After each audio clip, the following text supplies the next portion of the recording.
अस्सलाम वालेकुम doctor Wheeler, this is Mohammad Anas Masood. Welcome back to another video. आज हम पाकिस्तान में कुछ अपकमिंग कार्स के हवाले से डिस्कस करेंगे और इस वीक की कुछ ऑटो इंडस्ट्री की कुछ न्यूज़ एंड अपडेट्स हैं वो भी डिस्कस करेंगे। सबसे पहले most anticipated car Honda civic 11th generation finally Pakistan में लॉन्च होने जा रही है।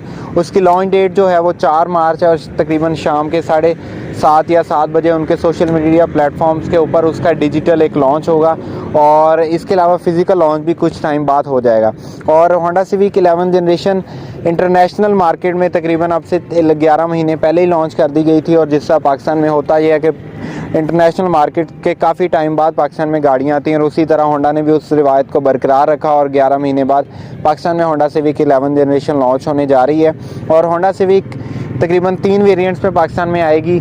तीनों 1.5 लीटर टर्बो इंजन के साथ हैं। जो इनका बेस वेरिएंट है जिसको MCVT कहते हैं वो 51 लाख रुपीज़ का है। और उसके अलावा उससे ऊपर जो वेरिएंट है वो MCVT ओरियल है, वो 54 लाख रुपीज़ का है।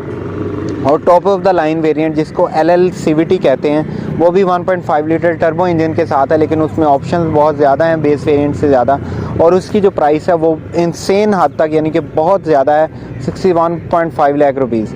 और इस बजट में अगर हम देखें तो होंडा के लिए बहुत ही टफ़ टाइम हो सकता है और मार्केट में स्पेशली सर्वाइव करना, क्योंकि इस बजट में आपको बहुत ही ज़्यादा मार्केट में ऑप्शन मिल जाती हैं। लेकिन होंडा लवर्स हमेशा की तरह होंडा ही लेंगे और होंडा ने इसकी जो बुकिंग है वो कुछ टाइम पहले शुरू कर दी थी।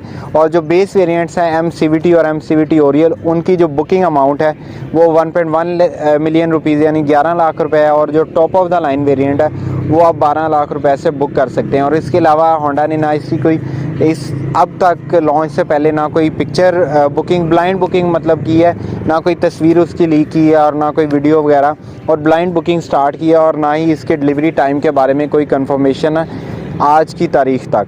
दूसरी न्यूज़ चंगान के मुतालिक है। चंगान ने अपनी डोमेस्टिक कार यानी कि चंगान एल्सविन की मार्केट में कामयाबी के बाद क्रॉसओवर सेगमेंट में भी अपना पहला कदम रख लिया और उसमें उन्होंने वो क्रॉसओवर पाकिस्तान में एक लॉन्च करने जा रहे हैं जिसे चंगान ओशान X7 कहते हैं। और उसके टेस्ट यूनिट्स कुछ टाइम पहले पाकिस्तान में स्पॉट किए गए थे और अब फाइनली वो 7 मार्च को लॉन्च होने जा रही है। और उसकी जो लॉन्च डेट है वो कंफर्म हो चुकी है और उनके जो CEO दानियाल मलिक साहब ने एक वीडियो मैसेज में उसे खुद कंफर्म किया है। और ओशान X7 की अगर हम बात करें तो ये एक 1500 सीसी क्रॉसओवर है और 7 स्पीड ऑटोमेटिक ट्रांसमिशन जिसमें डुअल क्लच ट्रांसमिशन चंगान ने अपनी दूसरी गाड़ियों में भी यूज़ किया है। इसमें भी डुअल क्लच ट्रांसमिशन है और ये 185 हॉर्स पावर प्रोड्यूस करती है 300 न्यूटन मीटर ऑफ टॉर्क के साथ। और इसकी प्राइस के हवाले से इस वक्त तक कोई कंफर्मेशन नहीं है और ना ही हम कोई आइडिया दे सकते हैं। और तकरीबन 7 मार्च को जब ये गाड़ी लॉन्च होगी तो तब हम इसका एक वॉक अराउंड भी आपके लिए लेके आएंगे और जो फर्दर डिटेल्स होंगी वो आपके साथ शेयर करेंगे।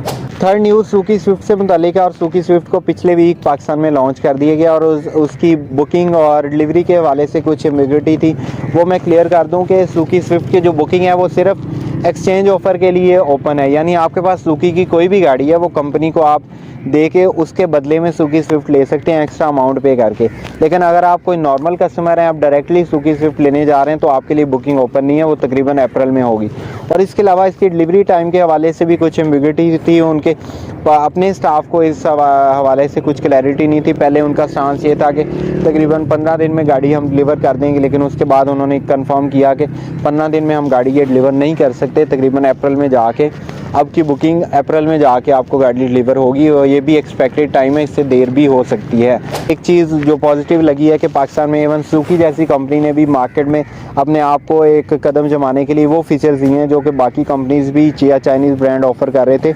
और जिस तरह हमेशा हम ये कहते हैं जिस तरह कंपटीशन बढ़ेगा वो कंज्यूमर के लिए फ़ायदेमंद है। और इवन सुजुकी जैसी कंपनी ने भी पुश स्टार्ट, ट्रैक्शन कंट्रोल और क्रूज़ कंट्रोल जैसे फीचर्स देना स्टार्ट कर दिए जो एक मार्केट में हेल्दी कंपटीशन क्रिएट हो रहा है और एक बड़ी अच्छी चीज़ है। तो इसके अलावा अब हम कुछ बुरी खबर की बात कर लेते हैं कि किया ने रिसेंटली प्राइसेस अपनी गाड़ियों की बहुत ख़तरनाक हद तक इंक्रीज़ की हैं और बड़ी एक नाइंसाफ़ी की है।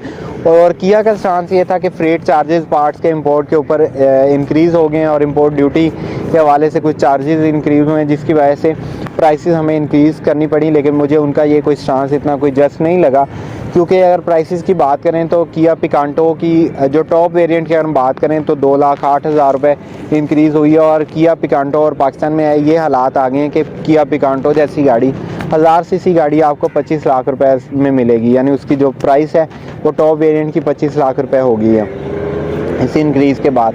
और उसके अलावा अगर हम स्पोर्टेज की बात करें तो स्पोर्टेज अल्फ़ा की प्राइस तकरीबन 2,30,000 रुपये और जो बाकी वेरिएंट्स की प्राइस भी 2 लाख रुपये या 2,12,000 रुपये इंक्रीज़ हुई है। और अगर हम किया स्टॉनिक की बात करें तो उसके हवाले से किया स्टॉनिक की तकरीबन प्राइस जो बेस वेरिएंट है उसकी 4 लाख रुपये और EX प्लस जो टॉप वेरिएंट है उसकी 4,75,000 रुपये तक प्राइस इंक्रीज़ की गई, जो मुझे बड़ा अनजस्ट लगा है। यानी कि पहले ही वो एक जस्टिफाइड नहीं थी, उसकी प्राइस तो ओवर प्राइस की कार थी और अब उसकी प्राइस और ज़्यादा इंक्रीज़ हो गई है। यानी कि वो मार्केट में उस गाड़ी को इतना कामयाब नहीं बनाना चाहते खुद ब खुद, जिसकी वजह से उन्होंने इस गाड़ी की प्राइस बहुत ज़्यादा और इनसेन हद तक इंक्रीज़ की है, जो कि मुझे काफ़ी एक अनजस्ट सी चीज़ लगी है। आखिर में हम एक अच्छी न्यूज़ की बात करते हैं कि पेट्रोल की प्राइसेस फाइनली 10 रुपये डिक्रीज़ कर दी गई थी इस मंथ के स्टार्ट में।